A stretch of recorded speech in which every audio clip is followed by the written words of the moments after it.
Bonjour à tous et je suis très heureux de vous retrouver pour une nouvelle vidéo. Alors au début je pensais que ce match entre le Maroc et le Brésil c'était une simple rumeur et au final c'est réel, le Maroc va affronter à Tanger le Brésil le 25 mars à 22h. Waouh! C'est là où on se dit quand même qu'on est un petit peu en train de vivre dans un rêve. Et justement dans cette vidéo, je vais te donner mon avis par rapport à ce match-là, mais je vais également te donner mon pronostic, même si c'est un petit peu tôt, encore une fois, pour prédire ce qui va se passer entre ces deux équipes. Mais avant qu'on commence avec cette vidéo, si ce n'est pas fait, je t'invite à t'abonner, à liker et à commenter cette vidéo. Également activer la cloche des notifications pour pas louper les prochaines vidéos. Et je remercie tous ceux qui le feront. Nous le savons, le Maroc va affronter le 25 mars le Brésil à Tanger. Ce match se jouera, je crois, à 22h parce que durant justement cette journée-là, il y aura le Ramadan. Donc je pense que c'est pour ça qu'ils ont passé le match à 22h. C'est pas pour rien. Moi au début, je me suis dit, oula, un petit peu surprenant qu'ils jouent ce match à 22h. Mais au final, c'est puisqu'il y a le Ramadan. Comme ça, les joueurs pourront manger avant d'aller sur le terrain et seront au top pour ce match-là. Et au début, concernant cette trêve internationale de mars, le Maroc était censé affronter le Pérou et la Colombie. Alors pour le Pérou, le match a été confirmé bien avant ce match justement contre le Brésil et justement on se posait la question de savoir contre qui le Maroc va jouer son deuxième match. Le Maroc a reçu plusieurs propositions. Nous avons le Qatar qui a carrément proposé de donner de l'argent au Maroc pour jouer ce match-là. Au final, on a rejeté cette demande-là et on s'est tourné vers de meilleures nations. Je vous dis le Qatar, après il y avait également d'autres équipes qui avaient formulé une demande à la FRMF pour jouer un match amical. Et au final, la rumeur qui était le plus sortie justement à ce moment-là, c'était un match contre la Colombie. Au final, il y a eu jamais d'officialisation. Même moi, j'ai cru que ce match devait se faire et que peut-être il n'y avait pas encore de communiqué, pas encore de publication Instagram, etc. pour confirmer le match. Mais de façon générale, je pensais que le Maroc avait conclu réellement quelque chose d'après les dernières informations que j'avais pu voir sur les médias. Et au final, hier, dans la journée, on apprend que le Maroc va affronter le Brésil le 25 mars à 22h à Tanger. Et là, franchement, c'est incroyable. Je sais pas ce que vous en pensez, mais même moi, je me suis dit, mais ce match-là, jamais j'y aurais cru. Jamais j'y aurais cru. Il y a quelques années, jamais. C'est là justement où on se rend compte que cette Coupe du Monde 2022 a eu énormément d'effets positifs sur notre équipe nationale. Certains joueurs ont pu signer dans des meilleurs clubs comme Unai du côté de l'OM. Il y a également Amrabat qui a fait signer du côté du FC Barcelone et Ziyech qui aurait pu signer du côté du PSG. En plus de cela, bien évidemment, avec le statut de demi-finaliste qu'on s'est créé, on a maintenant le droit d'avoir des bons matchs amicaux. Et au niveau des matchs amicaux, je ne sais pas si vous vous en rappelez, mais avant cette Coupe du Monde, nous avons affronté la Géorgie, le Chili et le Panama. Toutes ces équipes nous ont accepté parce qu'au début, on a envoyé des demandes à des équipes qui étaient un peu plus prestigieuses, comme par exemple le Brésil, le Danemark, et il y avait également d'autres équipes, si mes souvenirs sont bons. Et de façon générale, toutes ces grandes équipes nous ont rejetés, et après, il a suffi qu'on fasse un bon parcours durant cette Coupe du Monde 2022 pour qu'ensuite ces équipes reviennent sur leur choix et décident de faire un match avec nous aujourd'hui, et c'est ça qui est beau. Regardez, c'est là où on remarque qu'il y a une certaine évolution. En 2018, avant cette Coupe du Monde en Russie, on a affronté l'Estonie. Ensuite, pour cette Coupe du Monde 2022, nous avons affronté la Géorgie. Et là, en 2023, on va affronter le Brésil. C'est quand même ça qui est vraiment beau. Maintenant, pour mon avis réellement par rapport à ce match-là, je trouve que c'est vraiment le match parfait et c'est vraiment le match qui nous manquait pour confirmer qu'on est vraiment une grande nation du football qui est en train de monter d'année en année. Durant cette Coupe du Monde 2022, nous avons battu des grandes équipes européennes. Le Portugal, l'Espagne, la Belgique, etc. Et de façon générale, justement, ce qu'il nous manquait, c'était de battre une grande équipe sud-américaine.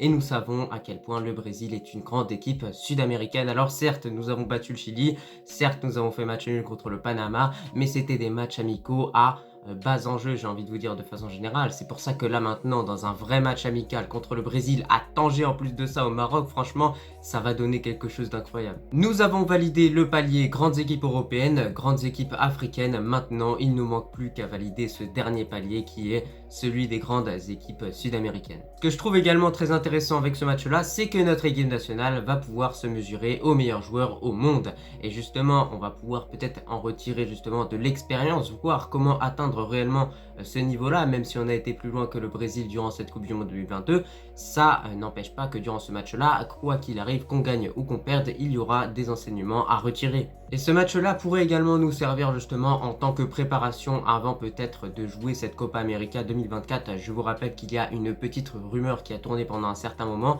qui nous disait que le Maroc pouvait justement être invité à la compétition et donc ça peut être bien d'affronter le Brésil avant réellement d'entrer dans une grande compétition comme ça. Et même sur surtout ce match-là, de façon générale, on va se le dire, en tant que Marocain, c'est clairement un cadeau qui nous est offert, notamment pour Walid Regragui qui va jouer son premier match au Maroc avec notre équipe nationale. Donc c'est vraiment quelque chose de beau, c'est quelque chose vraiment qui est là pour remercier son parcours, pour remercier également les joueurs parce qu'il va y avoir une ambiance de fou sûrement à Tanger. Donc la fédération a trouvé ce match-là pour remercier Walid Regragui, remercier les joueurs mais également remercier les supporters, c'est-à-dire nous. Alors franchement ce match-là j'aurais vraiment bien aimé aller le voir mais malheureusement vous connaissez, je suis encore à l'école, j'ai seulement 17 ans et donc bien évidemment j'ai le bac à passer, je ne peux pas aller voir ce match-là et écoutez vraiment je suis désolé.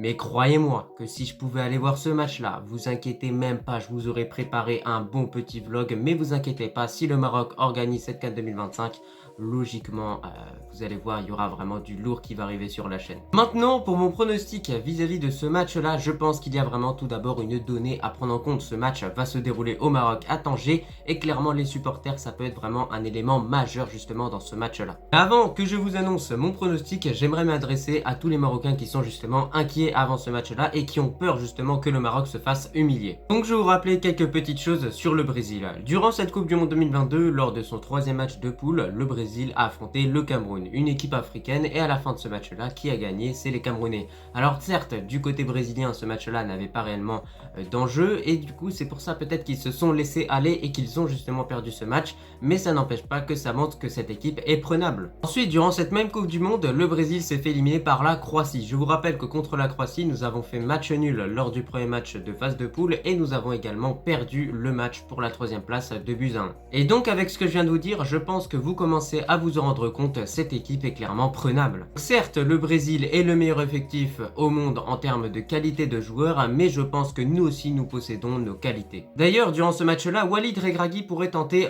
de nouvelles choses étant donné que par exemple Sofiane Boufal au poste d'attaquant gauche, au poste de milieu gauche est blessé pour ce match-là. Et justement, c'est là où on se dit qu'on pourrait soit mettre en tant que titulaire Abdé ou bien Abouklal qui est vraiment très bon depuis le début de la saison avec Toulouse. Mais au final, concernant mon pronostic, je verrai soit un match nul entre le Brésil ou le Maroc, ou bien une victoire du Maroc sur le plus petit des scores, c'est-à-dire soit 1-0 ou 2 buts à 1. Mais ça dépend parce que si Walid Regragui arrive à rallumer la flamme justement qui a transformé notre défense en forteresse, je pense que clairement on peut s'imposer 1-0 dans ce match-là et encaisser 0 but. De plus, par rapport à cette Coupe du Monde 2022, je pense qu'on va réellement assister à un match ouvert très riche en intensité, en occasions, etc. Et de façon générale, je pense que le Maroc ne jouera pas de la même manière, on n'aura pas un jeu défensif étant donné qu'on jouera à domicile à Tanger, donc logiquement on va faire le jeu, ce sera réellement du 50-50. Donc voilà, moi je vous ai donné mon pronostic, je verrai soit un match nul ou soit une victoire du Maroc sur le plus petit des scores. N'hésitez pas vous aussi à me donner vos pronostics en commentaire et je regarderai tout ça bien évidemment. En tout cas je te remercie si tu as regardé cette vidéo dans son entièreté, moi je te dis à la prochaine et surtout j'ai hâte de voir ce match entre le Brésil et le Maroc. Nabil Tirard pour le centre. Ouverture du score. Ouverture du score pour l'équipe nationale du Maroc sur ce centre qui n'a été touché par personne de Nabil Tirard qui lance parfaitement les opérations.